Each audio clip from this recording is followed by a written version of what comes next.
Hello दोस्तों, मेरा नाम आस्तिक झा है और मैं आप सभी का गौतम झा संस्कृत क्लासेस पर हार्दिक स्वागत करता हूं।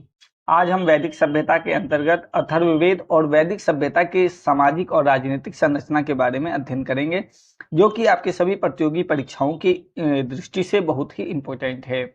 यदि वीडियो आपके किसी भी काम का लगे तो प्लीज वीडियो को लाइक और शेयर करना जो ना भूलें। जय श्री राम जी का नाम लेकर के चलिए शुरू करते हैं हम अथर्ववेद से। अथर्ववेद में एकराज सर्वोच्च शासक को कहा गया है। अथर्ववेद में यदि हम एकराज बोले तो वो सर्वोच्च शासक को कहा गया है। ठीक है, आपको ये बात ध्यान रखनी है। ठीक है, अथर्ववेद में जो राजा परीक्षित थे उनको मृत्यु लोक का देवता भी बोला गया है। यदि आपसे एक क्वेश्चन पूछा जाए कि मृत्यु लोक का देवता किसे कहा गया है तो आप अथर्ववेद को कहेंगे। एक मिनट जरा ये चलेगा। ठीक है, तो अथर्ववेद में जो राजा परीक्षित को मृत्यु लोक का देवता कहा गया।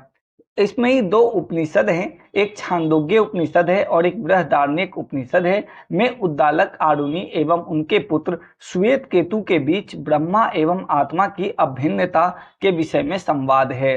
अथर्ववेद में जो बहुत सारी चर्चाएं की गई हैं। अथर्ववेद में सभा और समिति, ये इंपोर्टेंट है, को प्रजापति की दो पुत्रियां कहा गया। वैदिक काल में सभा एवं समिति नामक दो संस्थाएं थी जो राजा की निर्कुंठता पर नियंत्रण रखती थी। ये जो क्वेश्चन है छांदोग्य उपनिषद और बृहदारण्यक उपनिषद, ये तो पीसीएस की दृष्टि से इंपोर्टेंट है, लेकिन अथर्ववेद में जो सभा और समिति की बात की गई है वो एग्जाम की दृष्टि से अति महत्वपूर्ण है। चलिए अब उससे आगे की बात कर लेते हैं कि ठीक है, संभवतः सभा कुलीन या वृद्ध मनुष्यों की संस्था थी। जो वैदिक काल में सभा और समिति की संस्था थी उसमें सभा कुलीन या वृद्ध मनुष्यों की संस्था थी, जिसमें उच्च कुल में उत्पन्न व्यक्ति ही भाग ले सकते थे। इसके विपरीत समिति सर्वसाधारण की सभा थी, जिसमें जनों के सभी व्यक्ति अथवा परिवारों के प्रमुख भाग ले सकते थे। ये बात आपको जानना है। सभा का ऋग्वेद में 8 बार उल्लेख मिलता है और ऋग्वेद में समिति का 6 बार उल्लेख मिलता है। ये क्वेश्चन एसएससी में एक बार पूछा भी जा चुका है। उत्तर वैदिक काल में सभा में महिलाओं की भागीदारी बंद कर दी गई थी, लेकिन पूर्व वैदिक काल में यदि सभा में महिलाओं की भागीदारी के संदर्भ में क्वेश्चन पूछा जाए तो उसमें महिलाओं की भागीदारी सर्वप्रमुख रूप से मानी जाती थी। पूर्व वैदिक काल में महिलाओं को जैसे यज्ञ में बैठने की अनुमति भी दी जाती थी, लेकिन उत्तर वैदिक काल में उनसे ये अधिकार छीन लिया गया। ठीक है, अब उसके बाद चर्चा मिलती है कि उत्तर वैदिक काल में समाज को कितने वर्णों में विभक्त किया गया था, तो 4 वर्गों में, ब्राह्मण, क्षत्रिय, वैश्य और शूद्र। इसमें जो ऐतरेय ब्राह्मण में चारों वर्णों के कर्तव्यों का वर्णन मिलता है, जिसमें बोला गया कि क्षत्रिय या राजा भूमि का स्वामी होता था, जबकि वैश्य कर देते थे और उन्हें ही अनस्य बलिकृत भी कहा गया है। ये क्वेश्चन एसएससी में इंपोर्टेंट पूछा गया है। शूद्र को तीनों वर्गों का सेवक, दूसरे शब्दों में अनस्य प्रेष्य भी कहा गया है। ऐतरेय ब्राह्मण में कन्या को चिंता का प्रमुख कारण माना गया। मैत्रायनी संहिता में स्त्री को पाशा तथा सुरा के साथ 3 प्रमुख बुराइयों में गिनाया गया है। तो ये भी क्वेश्चन आपसे पूछा जा सकता है कि कन्या को चिंता का कारण किस ब्राह्मण ग्रंथ में माना गया, तो आपको ऐतरेय ब्राह्मण बोलना है। बृहदारण्यक उपनिषद में याज्ञवल्क्य गार्गी संवाद का उल्लेख है और उत्तर वैदिक काल में स्त्रियों की दशा में काफी गिरावट आई, क्योंकि उन्हें यज्ञ में बैठने की अनुमति नहीं दी गई और सभा जो संगठन था उसमें भी बैठने की अनुमति छीन ली गई और कई प्रकार के ब्राह्मण ग्रंथ प्रचलित में आए, जिसमें कन्या को, स्त्रियों को घर से बाहर निकलने के लिए रोक दिया गया। ठीक है, इसके बाद चर्चा कर लेते हैं छांदोग्य उपनिषद में। छांदोग्य उपनिषद में केवल 3 आश्रमों का उल्लेख मिलता है, जबकि जवालोपनिषद में चारों आश्रम का उल्लेख मिलता है। आइए इसके बारे में चर्चा कर लेते हैं। ब्रह्मचार्य 0 से 25 वर्ष की आयु तक के ब्रह्मचार्य, गृहस्थ 25 से 50 वर्ष की आयु, वानप्रस्थ 50 से 75 वर्ष की आयु, तथा यदि 75 वर्ष से अधिक व्यक्ति का जीवित हो गया है तो वो संन्यास ले लेता था। ठीक है, तो आपको ये सभी चीजें देख रहे हैं, मैं सभी इंपोर्टेंट चीजें लाया हूं। ठीक है, कोई फालतू की बकवास नहीं हो रही है यहाँ पे। सभी क्वेश्चन इंपोर्टेंट है। आइए आप, यदि आप पढ़ेंगे तो मुझे पूरा भरोसा है कि आपकी पूरी प्राचीन भारतीय इतिहास अच्छे से समझ जाएगी। मनुष्य की आयु को 100 वर्ष मानकर प्रत्येक आश्रम के लिए 25-25 वर्ष निर्धारित किए गए। बोधायन धर्म सूत्र के अनुसार गायत्री मंत्र द्वारा ब्राह्मण बालक का उपनयन संस्कार वसंत ऋतु में 8 वर्ष की अवस्था में किया जाता था। मैं आपको ये सभी क्वेश्चन, जब मैं अभी हम प्रैक्टिस क्वेश्चन कराएंगे उसमें मैं आपको किस सन में कौन से पेपर में ये सारे क्वेश्चंस आए हुए हैं उसकी जानकारी मैं आपको दे दूंगा, तब आपको पता लगेगा कि ये क्लास आपके लिए कितनी इंपॉर्टेंट है। चलिए, बोधायन धर्मसूत्र हमने पढ़ लिया कि उपनयन संस्कार वसंत ऋतु में 8 वर्ष की अवस्था में किया जाता था, जबकि त्रिस्तूप मंत्र द्वारा क्षत्रिय बालक का उपनयन संस्कार ग्रीष्म ऋतु में 11 वर्ष की अवस्था में किया जाता था। तो आपको यह भी ध्यान रखना है कि उपनयन संस्कार 2 तरीके से होते थे। तो उसमें जो ब्राह्मण बालक का उपनयन संस्कार वसंत ऋतु में 8 वर्ष की अवस्था में, लेकिन यदि क्षत्रिय बालक का उपनयन संस्कार तो वो ग्रीष्म ऋतु में 11 वर्ष की अवस्था में होता था। गायत्री, हाँ सॉरी जगती लिखा है, यहाँ पे गायत्री है, यहाँ पे गायत्री है। गायत्री मंत्र द्वारा वैश्य बालक का उपनयन संस्कार होता था, अब वो शरद ऋतु में 12 वर्ष की अवस्था में होता था। तो ये जो लाइन है ये पीसीएस की, यदि आप किसी स्टेट पीसीएस का एग्जाम दे रहे हैं उसके लिए इंपॉर्टेंट है, आप जरूर पढ़ लेंगे क्योंकि ये ऐसे ही क्वेश्चंस पूछे जाते हैं।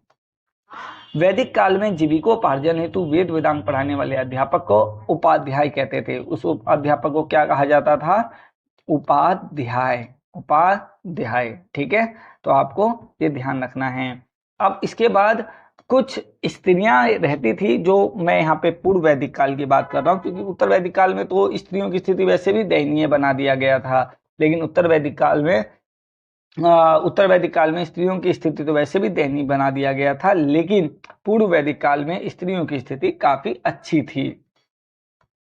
इसी में पूर्व वैदिक काल में जो कुछ स्त्रियां थी जिनको आश्रम में रह के ज्ञान प्राप्त करने का भी अधिकार प्राप्त था, उसी में कुछ स्त्रियां ब्रह्मवादिनी कहलाती थी। ब्रह्मवादिनी उन स्त्रियों को कहा जाता था जो जीवन भर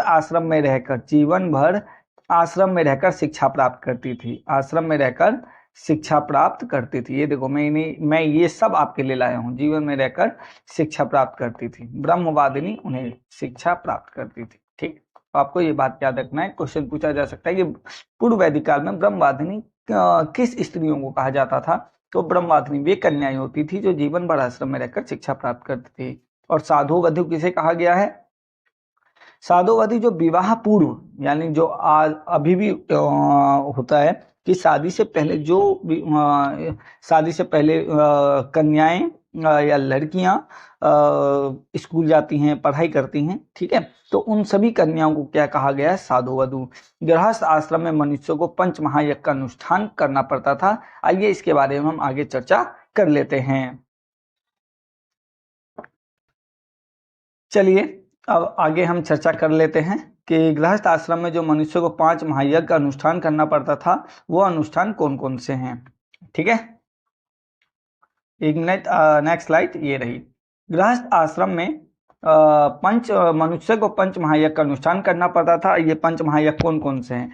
ब्रह्म यज्ञ, देव यज्ञ, भूत यज्ञ, पितृ यज्ञ और मनुष्य यज्ञ। ब्रह्म यज्ञ क्या किसे कहते थे? जो प्राचीन ऋषियों के प्रति श्रद्धा प्रकट करना होता तो ब्रह्म यज्ञ करवाते थे। देवताओं के सम्मान हेतु देव यज्ञ होता था। सभी प्राणियों के कल्याणार्थ हेतु भूत यज्ञ होते थे। और पितरों के तर्पण हेतु, एक मिनट, हाँ ठीक है, ओके, पितरों के तर्पण हेतु पितृयज्ञ होते थे और मानव मात्र के कल्याण हेतु मनुष्य यज्ञ होते थे। शतपथ ब्राह्मण में कृषि की चारों क्रियाओं का उल्लेख हुआ है। यदि आपसे ये पूछा जाए शतपथ ब्राह्मण, पहले ये बताइए किस वेद से संबंधित है? तो शतपथ ब्राह्मण यजुर्वेद से संबंधित है। आपको ये बात भी याद रखना है। और वो भी यजुर्वेद में कौन सी शाखा? कृष्ण शाखा, कृष्ण यजुर्वेद की शाखा से ये संबंधित है। ठीक है, तो जुताई, बुआई, कटाई तथा मढ़ाई, तो कृषि की चारों क्रियाओं का उल्लेख यदि पूछा जाए किस ब्राह्मण ग्रंथ से, तो आप शतपथ ब्राह्मण बोलेंगे। काटक संहिता में 24 बैलों द्वारा हलों को खींचने का उल्लेख मिलता है। एक बार ये पीसीएस के पेपर में पूछा गया था कि किस संहिता में 24 बैलों द्वारा हलों को खींचने का उल्लेख मिलता है, तो उसका आंसर है काटक संहिता। उत्तर वैदिक काल में भारत में लोहे का प्रचार हुआ। उत्तर वैदिक साहित्य में लोहे को क्या कहा जाता था, तो कृष्ण एस। आप ये एक एक वर्ड पढ़ लेंगे। तैत्तिरीय संहिता में ऋण के लिए कुशीद तथा शतपथ ब्राह्मण में उधार लेने वालों के लिए कुशीद शब्द मिलता है। ठीक है, और ये आप याद रख लेंगे, शतपथ ब्राह्मण में उधार देने वालों के लिए कौन सा शब्द मिलता है, तो कुशीद शब्द। ठीक है, माप की विभिन्न इकाइयां प्रचलित थी, जैसे निज के शतमान, कृष्णल, पाद आदि। कृष्णल संभवतः बाट की मूलभूत इकाई थी। गुंजा तथा रक्तिका भी बाट की मूलभूत इकाई थी, और रक्तिका को साहित्य में तुला बीज भी कहा गया है। ये सारे लाइन देख रहे हो, one liner question, one liner चीजें हैं जो फैक्ट पे रिलेट करते हैं, ऐसे ही क्वेश्चन पूछे जाते हैं। ठीक है, चलिए अब आगे चर्चा कर लेते हैं। शतपथ ब्राह्मण में पूर्वी तथा पश्चिमी समुद्रों का उल्लेख मिलता है। तो यदि आपसे ये पूछा जाए पूर्वी तथा पश्चिमी समुद्रों का उल्लेख कहाँ हुआ है, तो शतपथ ब्राह्मण में हुआ है। वात्स्ययनी संहिता एवं तैत्तिरीय ब्राह्मण में विभिन्न व्यवसायों की लंबी सूची मिलती है। इनमें प्रमुख है रथकार, स्वर्णकार, लोहार, सूत, कुंभकार, चर्मकार, रज्जुकार आदि। अब ये बस ये पढ़ लेंगे। ठीक है, स्त्रियां रंगाई, सुईकारी आदि में निपुण थी। उत्तर वैदिक काल में व्यापार, ये लाइन इंपोर्टेंट है, उत्तर वैदिक काल में व्यापार वस्तु विनिमय, वस्तु विनिमय मतलब आदान प्रदान। मैंने आपको गेहूं दिया, आप मुझे चावल दीजिए, यानी वस्तुओं के बदले वस्तुओं मिलती थी। उस टाइम सिक्के प्रचलित नहीं थे। अब आइए इसके बारे में चर्चा कर लेते हैं। उत्तर वैदिक काल में धर्म और दर्शन के क्षेत्र में महत्वपूर्ण परिवर्तन हुए, जैसे कि ऋग्वैदिक काल के वरुण, इंद्र आदि का स्थान प्रजापति, विष्णु एवं रुद्र शिव ने ले लिया। यज्ञों में पशु बलि को प्राथमिकता दी गई तथा अन्य आहुतियां गौण होने लगी, यानी जो अन्य आहुतियां दी जाती थी वो खत्म होने लगी। राजसूय, अश्वमेध तथा वात्स्ययी जैसे विशाल यज्ञों का अनुष्ठान भी किया जाने लगा। इसमें एक यज्ञ था अग्निष्टोम यज्ञ, वो 7 दिनों तक चलता था। पहली बार शतपथ ब्राह्मण में पुनर्जन्म के सिद्धांत का उल्लेख मिलता है। ये इंपोर्टेंट है, ये जो आप लाइन पढ़ रहे हैं ना, पहली बार शतपथ ब्राह्मण में पुनर्जन्म के सिद्धांत का उल्लेख मिलता है। ठीक है, आप ये लाइन इंपोर्टेंट, ये आप देख लेंगे। ठीक है, तो पुनर्जन्म के सिद्धांत का उल्लेख कहाँ मिला, शतपथ ब्राह्मण में। उपनिषदों में ब्रह्मा एवं आत्मा के संबंधों की व्याख्या की गई है, और उपनिषद दर्शन पर आधारित पुस्तकें थी। उपनिषद दर्शन पर आधारित पुस्तकें थी, दर्शन पर आधारित पुस्तकें थी। पुरुषार्थ की संज्ञा 4 है, धर्म, अर्थ, काम तथा मोक्ष। ये पढ़ लेंगे। धर्म, अर्थ तथा काम को त्रिवर्ग भी कहा गया है। ये इतना इंपोर्टेंट नहीं है, गृहस्थ सूत्र में बस ये याद रखेंगे कितने प्रकार के संस्कारों का उल्लेख है, तो 16 प्रकार के।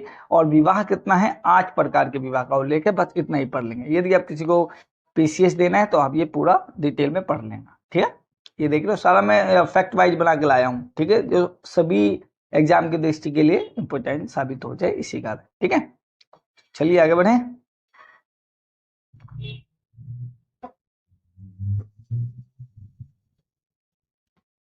आइए दोस्तों, अब हम कुछ इसी से रिलेटेड महत्वपूर्ण प्रश्नों की श्रृंखला को सॉल्व कर लेते हैं, और इसी के अंतर्गत हम कुछ इंपॉर्टेंट क्वेश्चन को आज 6 से 7 क्वेश्चन सॉल्व करेंगे। इसके बाद कल जो क्लास अपलोड होगी उसमें हम बहुत सारी मात्रा में क्वेश्चंस को, इसी से लगभग 50 से 60 क्वेश्चन होंगे, उसको सॉल्व करेंगे। पहले क्वेश्चन आएगा, फिर मैं उसके आंसर बताऊंगा, फिर उसके हम डिटेल वाइज व्याख्या भी कर लेंगे। पहला क्वेश्चन है आपके पास, आर्य शब्द किसे इंगित करता है, निर्जाति समूह को, भाषा समूह को, यायावीर जन को, या श्रेष्ठ वंश को। इसका आंसर है श्रेष्ठ वंश को। आर्य शब्द श्रेष्ठ वंश या उत्तम कुल के व्यक्ति को संबोधित करता है, उत्तम कुल के व्यक्ति को। आप इसके बारे में मैंने ये व्याख्या कर लिया है, ये सब मैं आपको पढ़ा चुका हूँ, ये सब मैं आपको पढ़ा चुका हूँ, तो आप ये सब देख लेना। ठीक, आप वीडियो को पॉज करें और इन सब के बारे में पढ़ लीजिए। अब हम नेक्स्ट क्वेश्चन की ओर मूव करते हैं, जो कि आपके सामने ये रहा।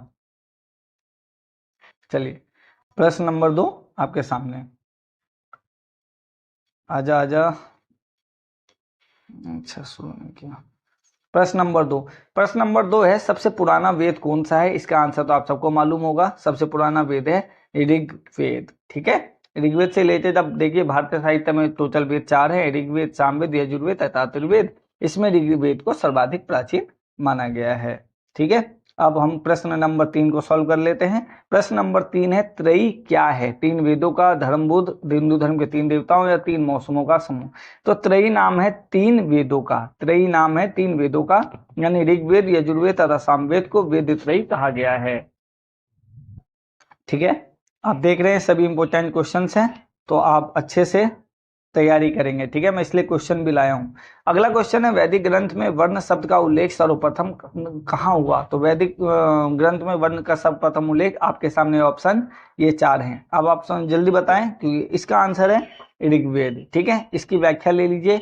वर्ण शब्द का सर्वप्रथम उल्लेख ऋग्वेद में मिलता है। वर्ण शब्द के रंग के अर्थ में, कहीं कहीं व्यवसाय के अर्थ में भी प्रयोग हुआ है। आर्यों को गौरवर्ण तथा दासों को कृष्णवर्ण कहा गया। ऋग्वेद के 10वें मंडल के पुरुष सूक्त में सर्वप्रथम शूद्र शब्द मिलता है। ठीक है, आप देख रहे हैं सभी इंपोर्टेंट है। शूद्र शब्द का उल्लेख सर्वप्रथम कहाँ हुआ है? ऋग्वेद में। किस मंडल में हुआ है? वो 10वां मंडल है। ठीक है, चलिए नेक्स्ट क्वेश्चन की ओर मूव करते हैं। कंप्यूटर महाराज नेक्स्ट क्वेश्चन को प्रकट करें। नेक्स्ट क्वेश्चन आपके आ गया प्रश्न नंबर 5। निम्नलिखित में से कौन सा ब्राह्मण ग्रंथ ऋग्वेद से संबंधित है? पहला ऐत्रेय, गोपद, शतपथ, तैत्रेय। तो इसका आंसर है ऑप्शन नंबर ए। ठीक है, देखते हैं computer Maharaj option number A बताएं सही है कि गलत। ऐत्रेय ब्राह्मण ग्रंथ ऋग्वेद से संबंधित है, ऑप्शन नंबर ए सही है। आइए अब इससे रिलेटेड हम व्याख्या पढ़ लेते हैं। ब्राह्मण ग्रंथ यज्ञों तथा उनके अनुष्ठानों के विधि विधानों के संबंध में जानकारी देते हैं। ऐत्रेय ब्राह्मण तथा कौशिकी ब्राह्मण ऋग्वेद से संबंधित है। पंचविश तथा तांडेय ब्राह्मण तथा जैमिनीय ब्राह्मण सामवेद से, शतपथ ब्राह्मण यजुर्वेद से, जबकि गोपथ ब्राह्मण अथर्ववेद से संबंधित है। यहाँ मैं आपको ये भी बता दूं कि अथर्ववेद का एकमात्र ब्राह्मण है गोपथ ब्राह्मण। अथर्ववेद का एकमात्र ब्राह्मण है गोपथ ब्राह्मण,